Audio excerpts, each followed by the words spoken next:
In this video, I will show you how to sign up for a RedNote account. If you haven't already, go to Google or Apple Store to download it. After that, open the app.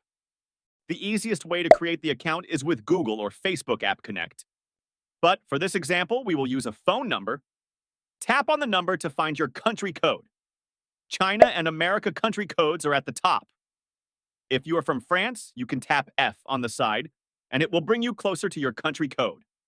I will put my own phone number and country code. Once that is done, tap on Login. A 6-digit code will be sent to your phone number or WhatsApp. Copy the code and paste it here. Then log in. You will be prompted to input your gender and age, input those, and you will be asked to select 4 topics of interest. Then select Start Exploring. RedNote will also ask for access to your contacts and also phone calls. Once that is done, you can start exploring RedNote, aka Little Red Book.